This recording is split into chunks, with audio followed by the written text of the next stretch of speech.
Midnight on Earth podcast with your host, Jake Weaver. Engineered by Cedric Swan.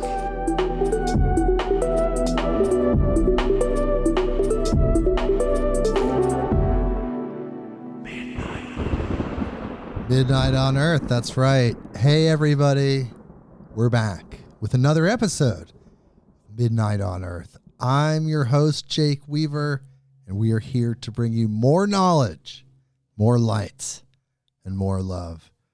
Very excited that you're joining us today. We're going to be listening to another lecture from the other side. A lecture from someone who is deceased, has left this dimension, yet still teaches us the incredible Aldous Huxley. And if you know that name, you know that he was a significant figure in the psychedelic movement, also just the free-thinking philosophical movement of his time. An incredibly influential guy. Absolutely stoked that we're going to be listening to this lecture, and the lecture is called The Visionary Experience. So we're going to be talking about visionary experiences, and as usual with our lecture episodes, Brynn Anderson is with us. Thank you for joining us, Brynn. Hey, how's it going? It's going well. I am stoked that you're going to be listening to Aldous Huxley with us, another person, like I said, that's teaching us from the other side. It's going to be really fun. We're going to talk about visionary experiences. I love visionary experiences, Jake. Well, they provide visionary context, and they give you these glimpses into this other world that's so much bigger than what's going on in this third dimension. Before we talk about all that, though, before we go there, you know the drill. If you haven't done this already, I need you to go to Instagram and follow me at midnight_on_earth. That's the address. You can follow me there if you haven't already. Spotify, Apple Podcasts, Google Podcasts, wherever you go to get your podcasts, click the button that connects us forever. That way you know what's going on. All the fun stuff that we do on this wonderful podcast, you'll be instantly aware. And the most important thing is good old word of mouth. Tell a friend. Tell someone that you know that loves these type of conversations, that loves to talk about visionary experiences, visionary art, visionary, just being a visionary. Elon Musk, you know. Bring them here. They're going to love it. midnightonearth.com. All right. So now that's out of the way, we're going to talk about Aldous Huxley. So if you don't know who he is, got a little bio. It's called the short bio compared to the long bio, I guess. But here we go. Aldous Leonard Huxley was born in Godalming, England on July 26, 1894, in an upper-scale family. He came from a literary background, his father also being a biographer, editor, and poet. Huxley was educated in Eton College in Berkshire from 1908 to 1913. Holy cow, that was a while ago. When he was just 14 years old, his mother died. During his teenage years, he also suffered from an attack of Keratitis Punctata, and thus became blind for about 18 months. But then by wearing some special kind of glasses, he was able to recover his eyesight and also learned Braille in the process. He received a BA in English from Oxford. And then at that time in his life, he took up writing. He wrote several poems which appeared in 1916, 1920, in 1921, where he blended criticism, dialogue, wit, and satire. He's an incredibly important literary author. In fact, one of the most important of that decade. And within a period of about 8 years, he wrote several other books. He got a career in screenwriting in Hollywood as he wrote other books, but really where people know him the best, or I feel like, are from two books, The Doors of Perception and Brave New World. We could be living in Brave New World right now. He could have just been kind of like a Nostradamus psychic. I don't know. But The Doors of Perception is a book. It elaborates on his psychedelic experience under the influence of mescaline. He has a lot of different interests, but that's the one that really set the stage. This was prior to the 60s. This was prior to the hippie movement and the beatniks. Maybe it was in the beatniks time, or maybe right at the beginning. Incredibly influential book because it openly talks about the psychedelic experience, the shamanic experience, from the kind of Western physiological medical mindset, the material mindset. It put it through that filter, and it really, I think it got a lot of people's interest in the time. They're like, wow, what are these substances? What do they do? I'd like to try them. And of course, Brave New World, the dystopian novel, which really served as a warning. Huxley died of cancer in California on November 22nd, 1963. So he lived his life, passed away. Many, many years later, we're going to be listening to a lecture of his called The Visionary Experience. I know I've had a lot of visionary experiences. Brynn, tell me about what you think a visionary experience is to you. Like, what is a visionary experience? Wow, that's a big question. There's pretty much endless answers to that question. I think a visionary experience is anything that is outside of outside of yourself, but yet part of yourself, but something that's outside of your everyday third dimensional experience. It's not, it could happen while you're doing the dishes, I suppose, but it's not necessarily about the dishes. Just thinking of something that connects you to the source, something that connects you to the greater. And what do you get out of that experience?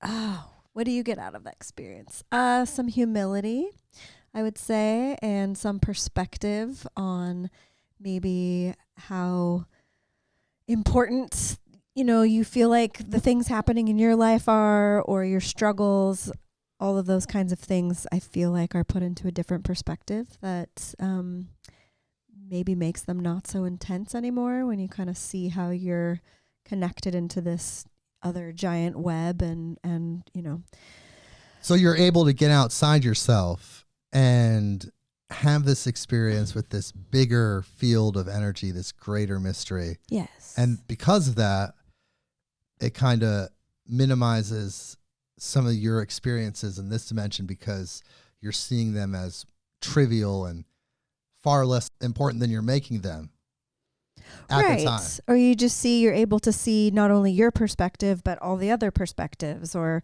perhaps the source of why something is happening, or maybe you're able to even problem solve it, or maybe it's nothing concrete like that. Maybe it's just like, a visionary experience about the little speck of dust that Earth is in this vast cosmos, and maybe, the thought train you go on with that. So just, any kind of change in something that provides you with a greater perspective, though, right? You're getting this visionary experience, is expanding your consciousness, yes, expanding what you would normally process, and then you're gaining from it because it's giving you that greater perspective. So, it could take many forms. Many cultures have different ways of expressing the visionary experience. In Western culture, good old US of A, where we are, there's not really a lot of room for it. You don't see a lot of shamanism going on in America. Really, the only place where shamanism shows up in a consistent way is at these music festivals with groups of people on psychedelics, whether it's electronic music or the Grateful Dead style jam band music that they have here. That's pretty much where it shows up. Other cultures around the world, they have shamanic festivals and rituals that kind of build around that experience. Here, maybe not so much. But back then, when this was recorded so long ago, I think it was recorded in the 60s at some time, probably prior to 1963, since he passed away then. So we'll just say 1960. Maybe it's in the 50s.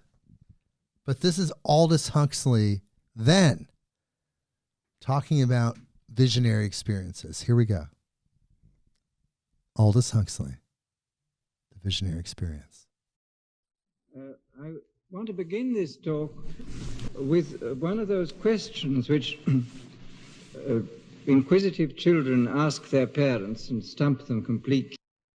I want to begin this talk with one of those questions which inquisitive children ask their parents and stump them completely.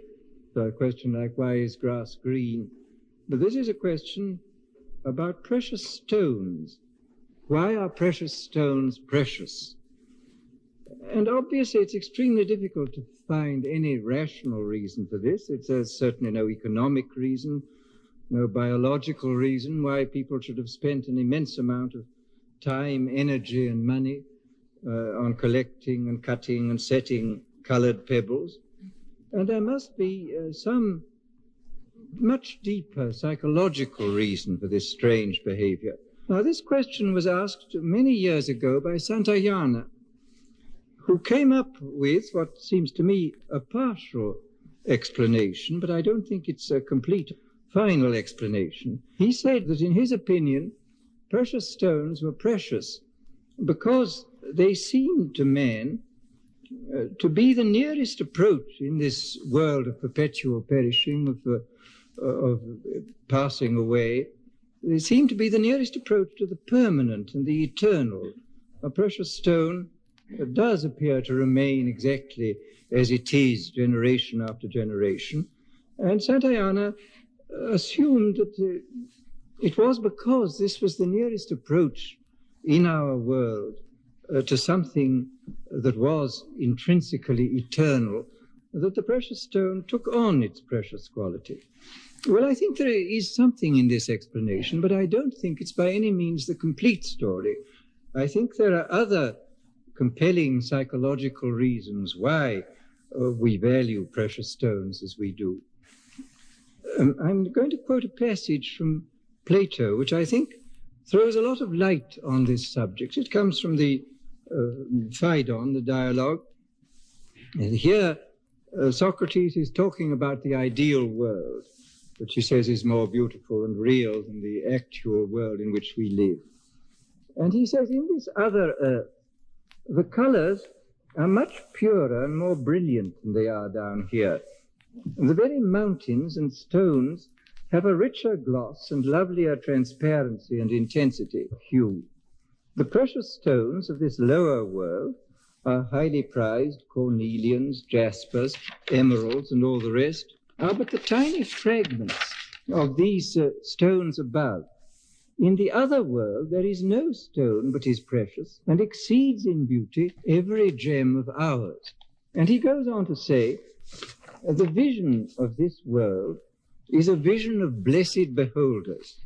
Well, this seems to me a very interesting passage, inasmuch as it makes perfectly clear that the ideal world of Plato is not a mere metaphysical construction, a kind of inference from the facts of our present world and its imperfection. It is a visible world, a world which can be seen with the inner eye and which has certain describable peculiarities, such as the colors being much brighter and it being filled with stones which are very like our precious stones. And I find here probably what is the basic psychological reason for our immensely high valuation of precious stones, which is this, that these are the objects in the natural world which most nearly resemble things which are seen with the inner eye by people who have the gift of vision, and which even those who do not consciously have the gift of vision have some kind of unconscious inkling of. It seems to, as it were, remind them of something going on in the back of their minds, which on a subterranean level they know something about. And we get a certain confirmation of this by the greatest of the Neoplatonic philosophers, Plotinus, who says that everything in the intelligible world, which is much the same as the ideal world of Plato, everything there shines. And he says that for this reason, the most beautiful thing in this world is fire, which is a transference, as we see, from the inner facts of the visionary world into the outer fact. This is a transference of value from something which is highly esteemed in the inner world into the outer world. And says the most beautiful thing in this world is fire. And it's interesting to find, for example, in Ezekiel's description of the Garden of Eden, he speaks of it being filled with gems, filled with what he calls stones of fire. As I hope to show later on, this richness of gem-like qualities, which is found in the visionary world, does explain many very strange facts about certain types of art, and many facts about the curious uniform quality of religious traditions, folklore traditions, traditions of the nature of the golden age and the afterlife, which are found all over the world. We'll talk about that later. Meanwhile, let us speak about the accessibility of this visionary world. Well, we look at the records and we look around and we find that a certain number of people can enter this visionary world spontaneously, that they can go back and forth between the two worlds without any real difficulty, and that probably quite a lot of children inhabit the visionary world for quite a bit of the time. And also we find that this visionary world is very highly prized by people, and that they will go out of their way to get into it. That if they do not visit it spontaneously, they do a great many things which help them to go into it artificially. The visionary experience is so highly prized that throughout the ages of recorded history, people have done their best to induce visions. They've tried to go to this other world by various artificial vehicles. And there are a number of ways which have been worked out. There are psychological ways, there are physiological ways, there are chemical ways. And it's worth, I think, describing a few of these methods. For example, it is possible to go into the other world through hypnosis. Quite a number of people can, in a certain stage, a rather deep stage of hypnosis, can and do enter some kind of visionary world. It's a very interesting experience if one has ever watched people suddenly passing out of what seems to be a kind of sleep-like stage into a world where they are seeing very clearly very strange and interesting things. I think this hypnotic visionary world is probably not quite so brilliant and extraordinary as some of the other visionary worlds, the other aspects of the visionary world, which can be touched in other ways. And then, of course, there are the purely psychological methods. There are the methods of intensive concentration, which we find in the various yogas of the East and in the so-called spiritual practices of the West. which do undoubtedly produce these visionary states. Then there is the method which has been employed in many, many parts of the world, the method of complete isolation, the limiting, the cutting down of sensory experiences to the greatest possible extent. And now this is a very interesting thing. Within the last few years, a number of experiments have been made in modern psychological and medical laboratories with what is called limited environment. That, for example, people like Hebb at McGill and Dr. Lilly at the National Institute of Health in Washington have employed various means for cutting down the input of sensory stimuli to the extreme limit. Lilly, for example, cut down external stimuli to such a point that there was nothing practically that was affecting him from without. He immersed himself completely in a bath of warm water at a temperature of 94, breathed through a schnorkel so that his face was completely covered, therefore no part of his skin was feeling anything except a uniform temperature. He tied himself up in a harness which didn't permit him to move more than 1/10 of an inch. He was in a light-proof and soundproof room, where the interesting fact is that within 4 hours, he and those colleagues of his who submitted to this extremely drastic treatment were seeing very, very strange visions. Where the deprivation of external stimuli is not quite so complete as it was in Hebb's experiments, similar visions will be seen within 24 to 36 hours. And now, one of the interesting facts here is that the great majority of these visions were extremely unpleasant. They were so unpleasant that I've asked Dr. Lilly what they were, and he has always declined to tell me. I don't know what they must have been very unpleasant indeed. But now this is extremely interesting in view of the historical facts. We find, both in the East and the West, a long tradition of isolation, that hermits and would-be visionaries have retired to the most desolate places where they could cut off an enormous amount of external stimuli. In the 4th century, in the Thebaid in Egypt, immense numbers of hermits and cenobites lived in the desert, cutting themselves off as far as possible from external stimuli. And we see the same thing with the Tibetan lamas and the Hindu monks in caves and in remote places in the Himalayas. And they did it all for the same reason. And again, what is very interesting is that we find from the records that a great many of these monks of the Thebaid had visions, and had extremely painful and disagreeable visions. In virtually every picture gallery of the world, you will see paintings of the Temptations of St. Anthony, which are diabolic visions which have thronged in upon the saint. He did have a certain number of beatific visions, but he had also a great many of these very unpleasant visions. And it's interesting to find the historical records confirming everything that has been found in recent years by laboratory work. Over and above these psychological methods, there are a number of physiological methods of inducing visions by changing body chemistry.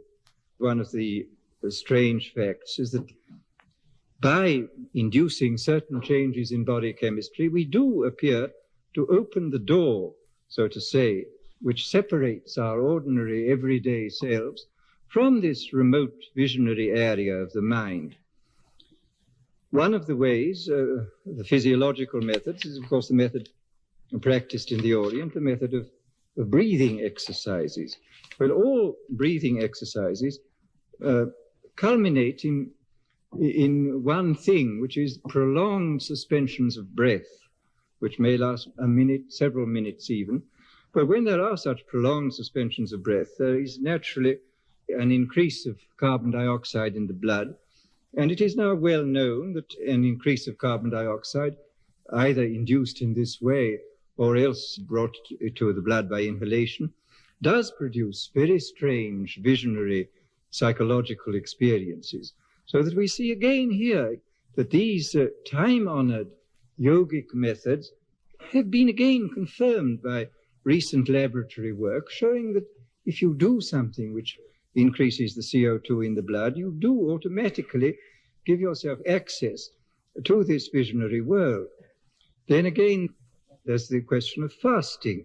Here, in many cultural traditions, fasting has been used precisely for the purpose of creating a visionary experience. The red man in this country habitually and systematically resorted to fasting for the express purpose of achieving visionary experience. It was one of the initiation rites of young men in many of the Indian tribes.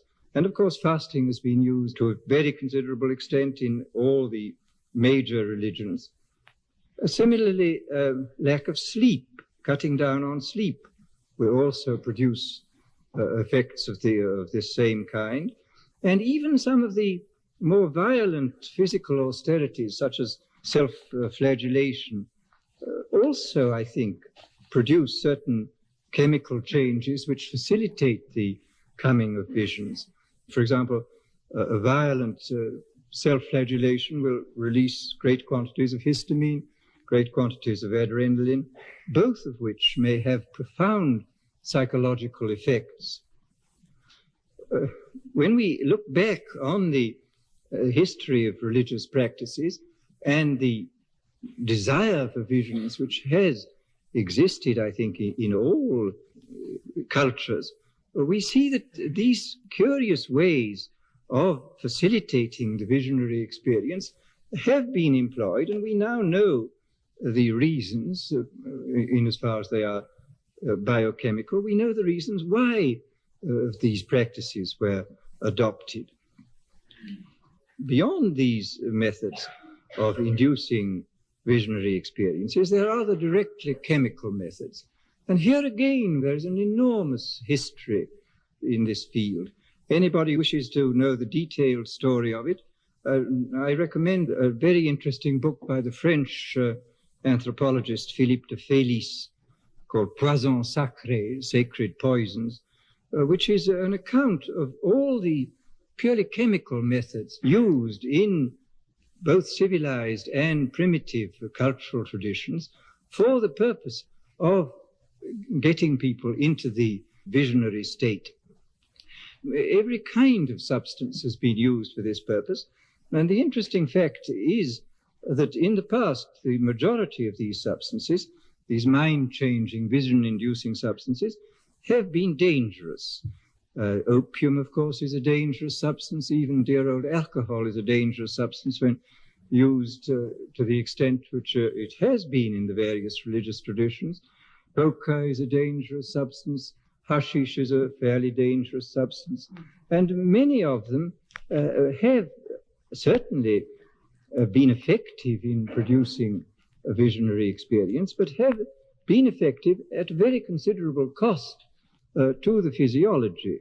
People have paid a great price. Even the traditional Hindu drug, the drug soma, which is described in the Vedas, this produced certain visionary effects without any doubt. But it was so poisonous that even the great god Indra felt extremely ill after taking too much soma, and that ordinary mortals could actually die of it. This really startling fact about recent pharmacological developments is that a number of chemical substances have been discovered in recent years which permit the opening of the door into the visionary world without inflicting serious damage upon the body. Enormous changes in consciousness can be brought about without hurting the body. And this is an extraordinary effect. Some of these substances are related to substances existing in nature. For example, mescaline is the active principle now synthesized in the Indian peyote. And incidentally, peyote is one of the few traditional mind-changing drugs which has been taken for many centuries by the Indians and whose use is spreading now throughout the western United States, right up into Canada, has been taken without producing addiction, without causing degeneration among those who take it. And beyond this synthetic mescaline, there are various others, lysergic acid, the most recent of them being the active principle of the sacred Mexican mushroom, which was synthesized by Hoffmann in Basel in Switzerland. My friend, Professor Roger Haim of Paris, the mycologist, told me that he'd recently returned from Mexico and had gone down to visit an old witch doctoress friend there, bringing her a number of the pills which Hoffmann had synthesized, and had given her some of these pills, which she'd taken and was quite delighted because they produced exactly the same effect as the mushrooms, and she was more especially delighted that now she could practice her magic at every season of the year instead of having to wait for the mushroom season. So that this is one of the great triumphs of modern science, that a witch doctor in Mexico will be able to send a postcard to Dr. Hoffmann in Basel saying, "Have important magic to do, please send 100 capsules for airmail." These are some of the chemical ways of opening this door which leads into the other part of the mind. Experiments, of course, have been made by eminent psychologists for a long time. William James, for example, made considerable experiments with nitrous oxide, and incidentally was much blamed by some of his colleagues for such a frivolous undertaking and for taking it so seriously, and was defended by Bergson in his Two Sources of Religion and Ethics, where he said we must remember that the nitrous oxide was not the cause of Professor James's remarkable experiences. It was the occasion that it removed certain obstacles which permitted this other material to come through. The obstacles could have been removed by purely psychological means or by other psychophysical means, but this particular means did open the door, and the nature of the experience which came through is not affected by the nature of the key which is used to open the door. And this is a very interesting passage in Bergson, and I think it's fundamentally true that although there seems to be something rather discreditable and unfair, so to say, about the possibility of opening the door by a means so simple as psilocybin or LSD 25, yet there seems to be no reason to doubt that what comes through is of the same nature as what comes through via breathing exercises or fasting or any other means. Now, let us briefly talk about the nature of the experience. Now, of course, every visionary experience is unique, as every human being is unique. But these things do not occur at random. Although they are unique, and although there are considerable variations, yet we do recognize in the majority of these experiences a kind of family likeness. They belong to a certain class. And we realize this very well if we read such a book as Heinrich Klüver's book, monograph on peyote, Beringer's book on peyote, a whole mass of religious literature on visions and so forth. We see that there is a kind of resemblance running through this whole family of experiences. And I think we can say that the highest common factor in all these experiences is the experience of light. Now, the light experience is of several kinds. There is the experience, which is recorded in a great deal of the literature, of what may be called undifferentiated light, just an enormous burst of light, unembodied in any particular form, just a great flood of light. I think it would be true to say that this experience of the undifferentiated light is generally associated with what may be called a full-blown theophany or a full-blown mystical experience, that experience which transcends the subject-object relationship, which produces a sense of solidarity between the experiencer and the universe, which gives the experience a sense of the basic all-rightness of the universe, an understanding of such a phrase as occurs in the book of Job, "Yea, though he slay me, yet will I trust in him." This is, seems to me, a characteristic feature of the mystical experience. And this kind of experience, and the experience of the same order when associated and interpreted in terms of a theological frame of reference, when the experience is interpreted in Christian terms as the unity of knowledge of God, this kind of experience is, as a matter of fact, generally associated with this experience of undifferentiated light. And of course, this kind of light experience is recorded again and again in the literature. The most familiar case is the case of St. Paul on the road to Damascus. We find Muhammad's call to being a prophet came when he woke up in the middle of the night, perceiving a light so intense that it caused him to swoon away. Plotinus entered several times into the light and was, as he says, swallowed up in divinity. We find Dante describing paradise as being illumined as though by two suns. I mean, there is the ordinary sun, and then there is this other light, which is like the light of a much more powerful sun coming through the ordinary sunlight. Then in more recent times, we find the tremendous light experience of St. John of the Cross when he was confined by his brethren to prison in Toledo. And Jacob Boehme records light experiences of this same kind. And one could find, I think, without any difficulty, hundreds, literally hundreds of such experiences recorded by eminent or less eminent mystics.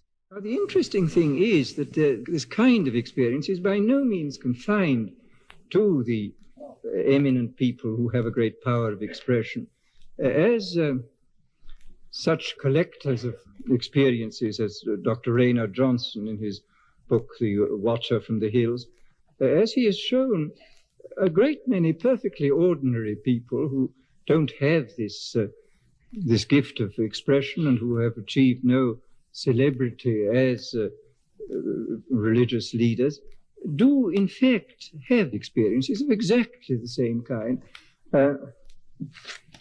Now, let me go over this very briefly because we haven't got very much time, but I received a letter from an unknown correspondent in England. She described herself as a woman in her 60s, and she was saying, my whole life has been influenced by something that happened to me when I was a schoolgirl of 16. I was in the kitchen. I was cutting a slice of bread off a loaf to toast for tea, and suddenly I became aware of this tremendous light all around me with a sense of extraordinary happiness and bliss and a sense of the complete all-rightness of the universe. I was absolutely overpowered by this. It was a dark November afternoon. The whole place was flooded with this light. The experience lasted in clock time perhaps for a minute. Then it went away, but the memory of it has sustained my life ever since, and it has completely abolished any fear of death that I may ever have had. I adore life, but I'm not in any way afraid of death. Well, these sort of experiences, as one can find set forth in Raynard Johnson's book, are really quite common, I think. A great many people have had these kind of experiences of the undifferentiated light, which, as I say, is associated with something in the nature of the full-blown mystical experience. And here it is quite interesting to go into another cultural tradition and to find that in the Buddhist tradition, what is called the clear light of the void, this tremendous uncolored light, is again associated with the ultimate liberation experience, and that the other lesser lights, particularly the lights which are embodied in forms, are associated with the lower so-called pre-mystical visionary experiences. Well, let us now come down to what is strictly the visionary experience, which is the experience of light in its differentiated form, when it is embodied in shapes and in personages, in landscapes and so on. And here again we find, curiously enough, a certain uniformity. We find likenesses running through the various descriptions of this. For example, the experience will very often begin with a vision of what may be called living geometries, geometrical forms, brilliantly lighted, continuously changing. These may modulate into some kind of geometrical objects, such as carpets, mosaics, and so on. There may then be tremendous visions of landscapes of an extraordinarily brilliant and glowing nature, of architectures often encrusted with gems, and the landscapes too are frequently recorded as encrusted with gems, which again throws a light on what Plato was saying in his dialogue, and the reason for our high estimation of precious stones, because we see these things in our visionary experience, and even if we don't know about them consciously, they in some way remind some area of our mind of this strange world, which I think exists in every mind, although often deeply buried. And then there are sometimes visions of figures, strange faces. And here there's a very interesting fact, which is recorded again and again, both in the spontaneous cases and in the induced cases, that when faces are seen, they are never the faces of people that the experiencer knows. He does not see the face of his mother, his father, his brothers, his friends. These are entirely new faces. And this, I think, casts a great deal of light on this whole conception of angelic figures. Of course, it's entirely incorrect to suppose that the angels are the spirits of the departed. They are of another species altogether.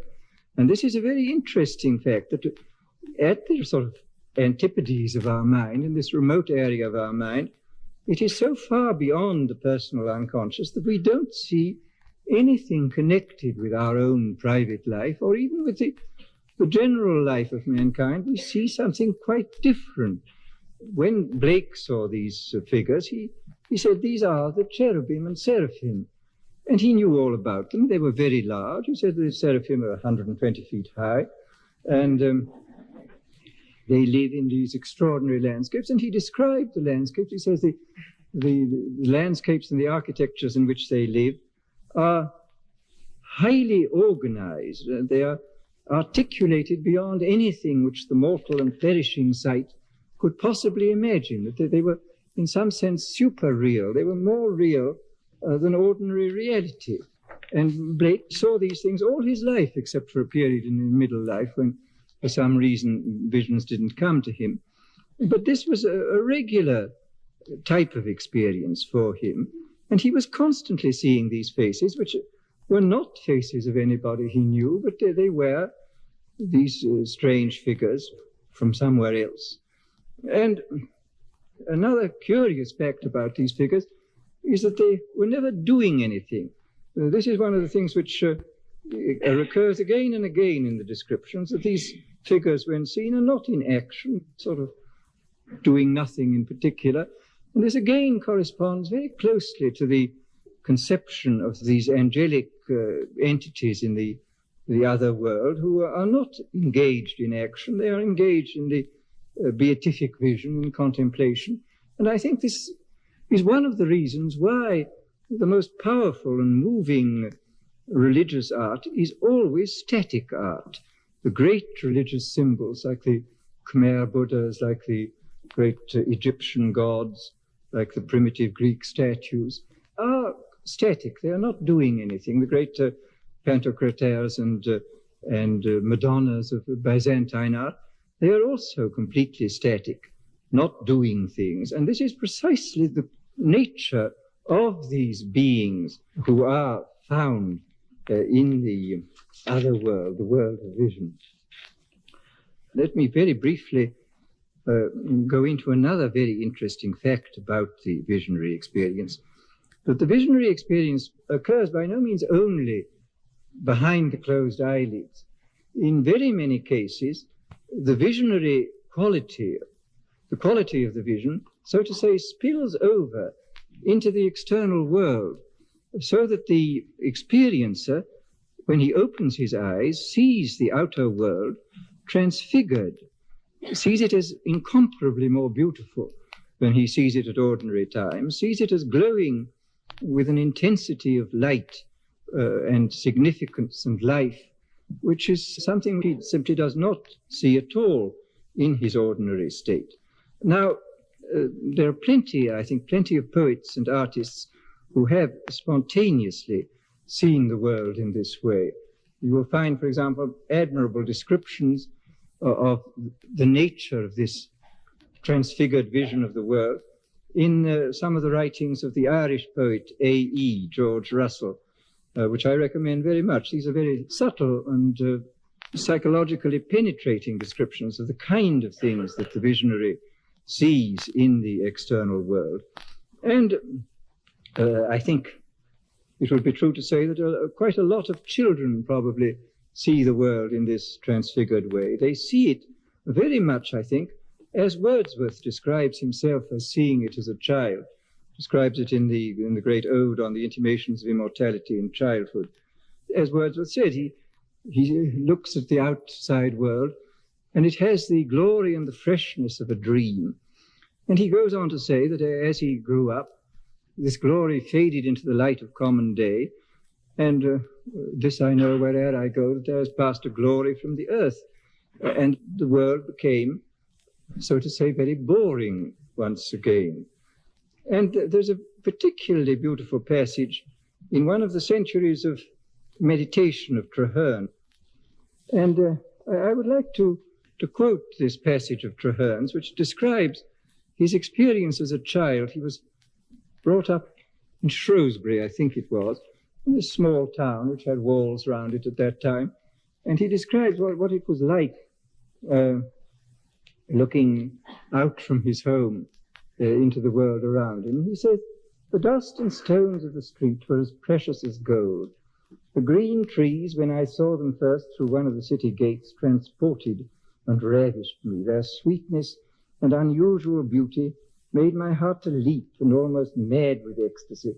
They were such strange and wonderful things. The men, oh, what reverent and venerable creatures did the aged seem, immortal cherubim, and the young men, glittering and sparkling angels, and maids, strange seraphic pieces of life and beauty.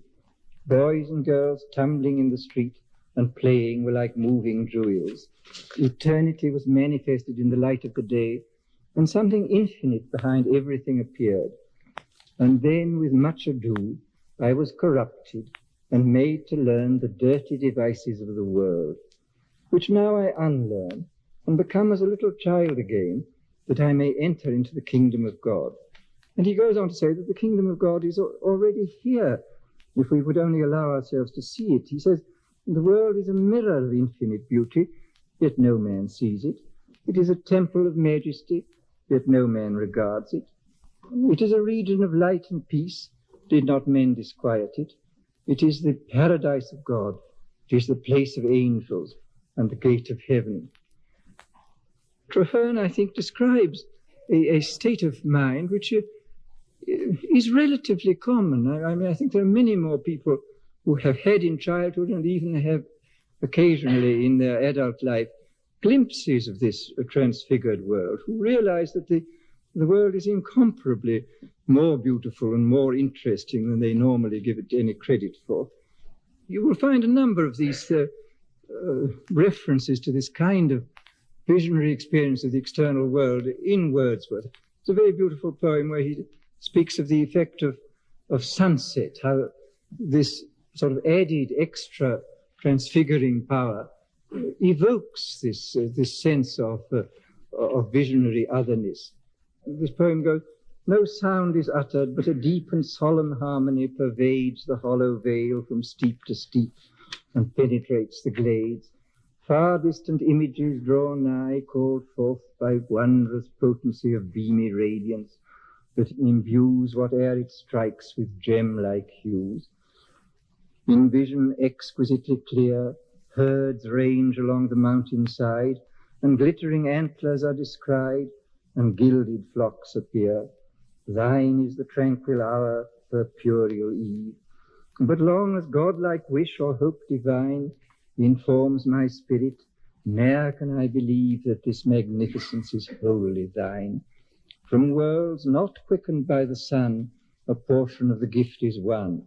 An intermingling of heaven's pomp is spread on grounds that English shepherds tread. Let's go very briefly now into the question of the relationship of these kinds of visionary experience with art and with traditional religion. In the sphere of art, I think it would be true to say that whereas by no means all art is of a visionary nature, there are quite important aspects of art which have a visionary quality and which owe their power precisely to this reminder which they bring to the beholder of the visionary world. It is very significant, for example, that the Holy of Holies in almost every religion, the furniture of the altar, is always composed of what may be called vision-inducing materials. It is composed of gems, of glittering metals, of polished marble, and so forth. And there is evidently something in works of art made of these vision-inducing materials, which is itself vision-inducing. Another essentially vision-inducing art, which played a great part at one time in our own civilization, is the art of the stained glass window. Now, anybody who's been into the Sainte-Chapelle in Paris or into Chartres Cathedral must realize the extraordinary visionary power which these windows have. It is possible by means of stained glass windows to turn the whole of a vast building into one single jewel. One is inside a great jewel. And the effect is, I think, most extraordinary. A very significant fact, it's recorded by the abbot of Saint-Denis, Suger, that in the 12th and early 13th century, there were always two collecting boxes in the churches, one for the poor and one for the setting up of stained glass windows. And whereas the boxes for the poor were often empty, the boxes for the stained glass windows were generally full, showing how highly these vision-inducing objects of these stained glass windows, how highly they were prized. I can't go into many of the other types of visionary art, but there are quite a number of them, and it's not difficult to sort them out from the ordinary run of art. They have a peculiar quality, and I think they owe their great power to this capacity which they have for evoking within us a kind of memory, a kind of awareness of that which lies at the back of our minds, and which we then see realized in front of us in the external world. A very interesting and curious fact is that many of the popular arts have been essentially visionary arts. It's as though the ordinary unlettered people had a peculiar predilection for a visionary experience as manifested in art. I mean, take some of the most ordinary and everyday of popular arts. Take, for example, the art of fireworks. Well, this goes back a very long way in China, and it goes back into the later Roman Empire. There are descriptions in the poetry of Claudian of the most fantastic firework displays, which are at least as elaborate as any display we see today. But of course, they were not as good as the displays today, because there was not at that time the knowledge of chemistry which we now have, which permits us to put into our fireworks an immense range of colors, which was undoubtedly quite impossible for the Romans to duplicate. Well, then another popular art which has played a great part throughout history is the art of pageantry. And this has been used, of course, by kings and prelates from time immemorial to impress people. I mean, this is a visionary art, and it impresses the beholders to such an extent that it has been regularly used by men in authority to transform de facto power into de jure power. I mean, they are, in fact, powerful, but the whole art of pageantry, the coronations of kings, the processions, the state entries, processions of popes, and so on, all these things are methods for persuading people by this kind of visionary magic that the brute fact of power is in some way power by right divine. And I think there is no question that the whole history of pageantry has played an enormous part in the consolidation of power. And of course, in our own day, we have seen the extraordinary power exercised by the pageantry devised by the Nazis. I never saw the Nuremberg rally each year, but those who saw it say that this was possibly the most extraordinary ballet ever put on any stage by anybody, that this was one of the most magnificent pure spectacles. And closely related to pageantry ritual, of course, is a theatrical spectacle. The theatrical performances are of two kinds. There is the drama, and then there is spectacle.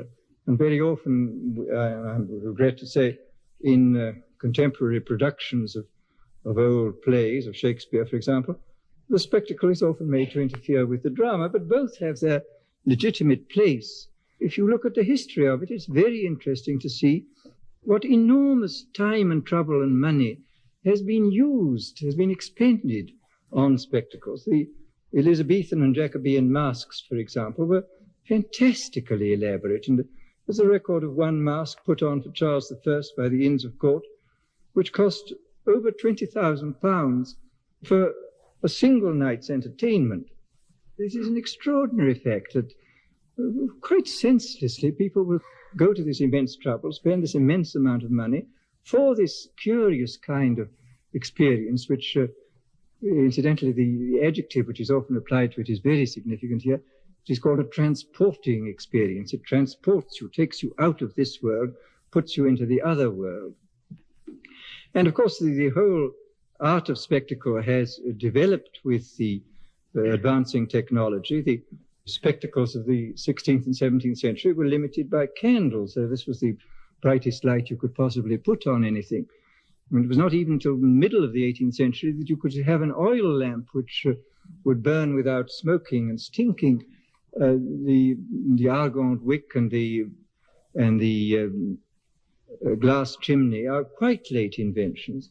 But then, by the very end of the century, in the beginning of the 19th, we begin to get tremendous technological advances which permit enormous increases of visionary spectacle. We get the invention of the parabolic mirror, first used in lighthouses, then very quickly used in theaters for projecting beams. We get gas at about 1800. We get limelight in about 1820. And then by the 1880s, we get electricity and the possibility of creating prodigious effects of light, which to this day fascinate people. I mean, after all, the successes of the modern musical are entirely successes due to the strange visionary quality of these performances. And another very significant name, the instrument which was invented in the 17th century by Athanasius Kircher, the magic lantern, this device for projecting colored images in a dark room upon a white screen, received this name instantly. I mean, it was given this name, it has carried it ever since.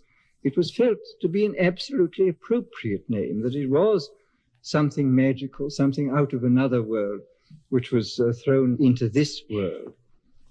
Now let us still more briefly discuss the relevance of these facts of visionary experience to the literature of religion and folklore. In all the religious traditions, the paradises and other worlds have precisely the qualities which are given in the descriptions of the visionaries. The paradise is a garden. It is gem-like, it's full of the stones of fire, as Ezekiel says. Where there are buildings, they are buildings made of precious stones, as in the New Jerusalem. And in all the Buddhist and Hindu and Japanese paradises, again and again you will find these descriptions which correspond exactly to the descriptions given by Weir Mitchell and Havelock Ellis of the peyote experience, or given in the various accounts of visionaries of their spontaneous experiences.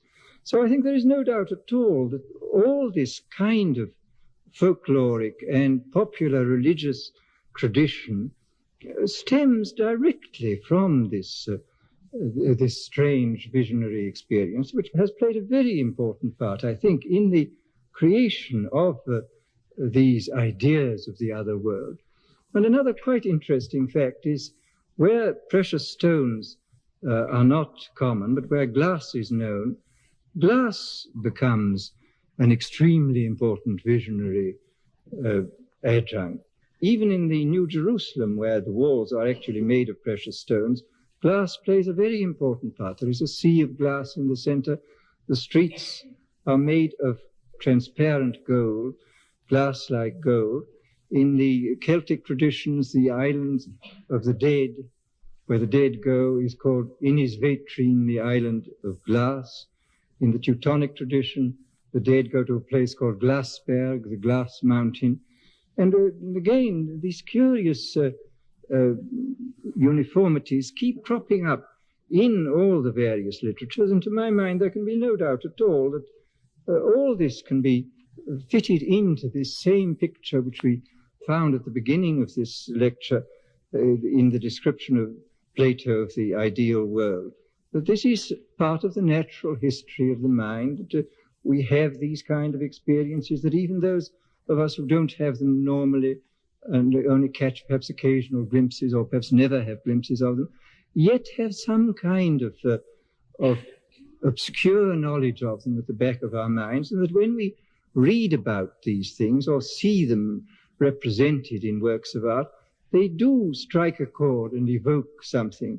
It's a very strange thought, I think, that we see a continuous spectrum running all the way from such popular arts as fireworks and pageantry and theatrical spectacle, right through popular religion, right through the visionary experience of those having what are now called pre-mystical states, right through to the undifferentiated light, which has, as a matter of historical and psychological fact, always been associated with the full-blown mystical state. So that, as I say, there is this full, complete spectrum, this gamut of experience, from the simplest and what seemingly the most childish to the extreme limit of the religious experience. And I, for one, find this fact profoundly interesting. It seems to me one of the most curious and fascinating topics which one can discuss in relation to this strange piece of work, which is a man. Thank you. Woo! Huxley. Okay, well, we're back after that incredible conversation. It was very dense. It was a very dense conversation. There was a lot going on, but it's a seminal conversation. Aldous Huxley being so influential.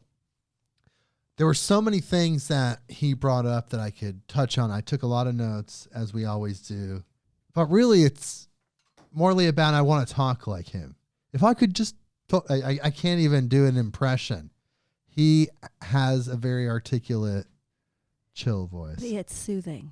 It's like, here, let me tell you about the nature of the universe.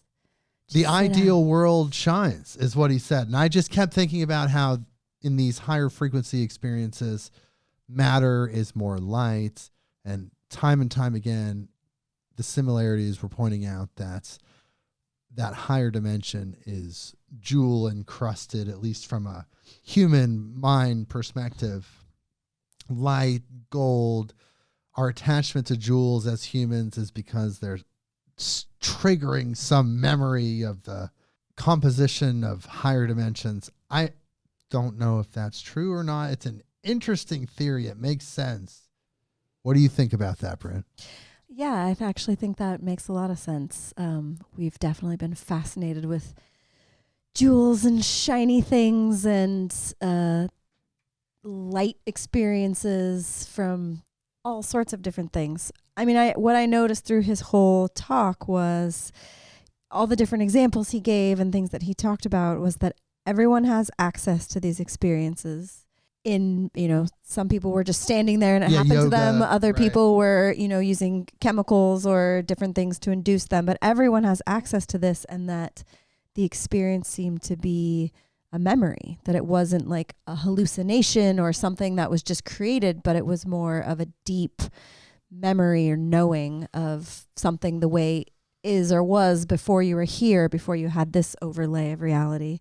And that those similar experience, it was like that's like we're tapping into the fabric of the universe, that everyone's seeing these similar kinds of beings or lights or just the feeling. I love that part, talking about the feeling of the basic all rightness of the universe. Yes. Yeah, that was really interesting. That's very true. And I feel like that's a common experience. I feel like so many people that talk about visionary experiences have that as their basic background of the experience. Well, I like how he said that the visionary experience could be defined as simply as a change in our body chemistry. Yeah. And when he relayed that experience of that girl having that experience just spontaneously in her home, it was just some sort of change in body chemistry that opened up that portal that's accessible to everyone via psychedelic plants, via breathing, whatever your method of getting there, yoga, however you get there, it's possible.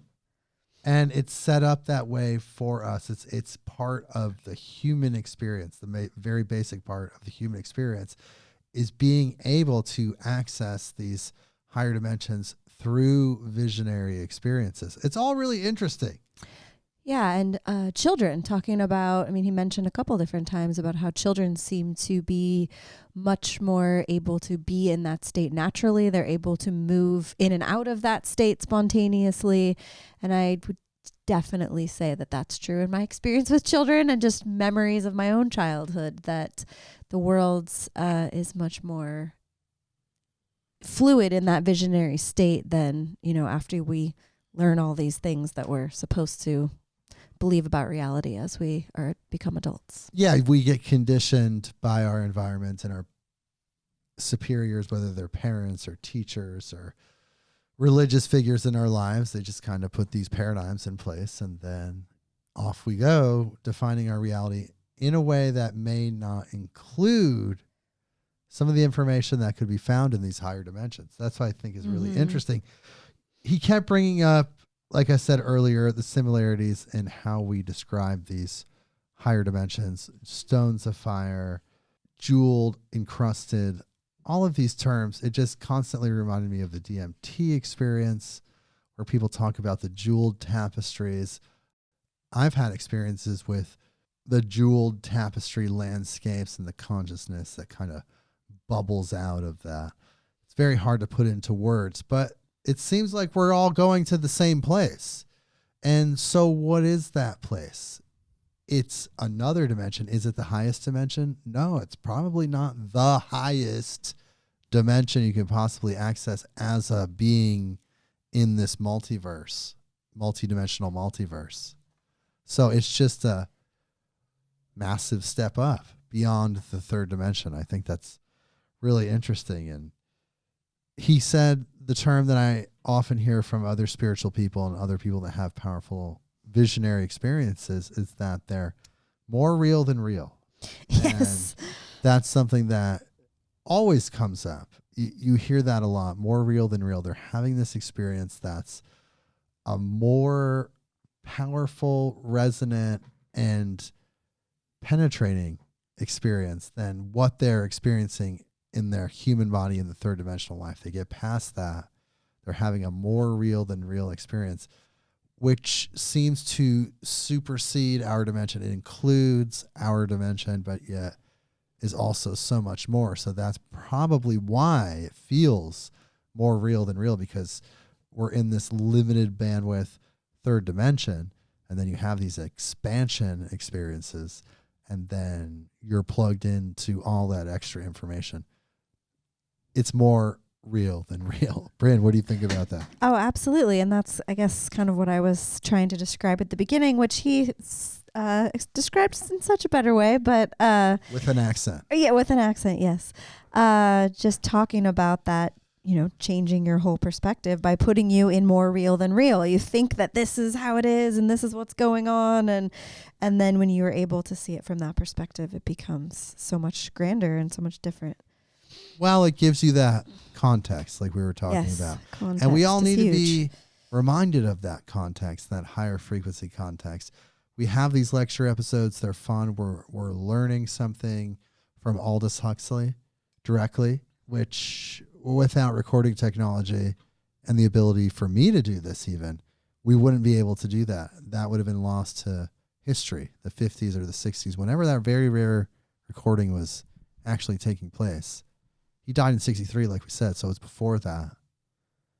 It's pretty miraculous. So for me, these episodes are like a reminder. It's like, okay, what am I learning from this? Like, what am I trying to put out there for you guys, the audience? And that's really reminding us of that bigger thing, that greater mystery, with the understanding of the, like he said, the basic all rightness. Like, everything's okay. Everything's infinite love. What he's describing is the feeling of infinite love transcending all time and space. And when you're in a place that transcends time and space, you're resonating with the deep core infinite love. That's the true divinity, the true expression of the divine, and everything's all right. So everything's all right. And did you hear that when he was talking at the end about visionary art, and he was talking about how that art, oh right, the art, when the art is created, that just looking at that art is, creates visions itself. Like, you're imagining sitting in this, gold and jeweled encrusted chair in the clouds, or you're, and he's of course speaking of art from his time. And I was thinking of more modern visionary art that we see now.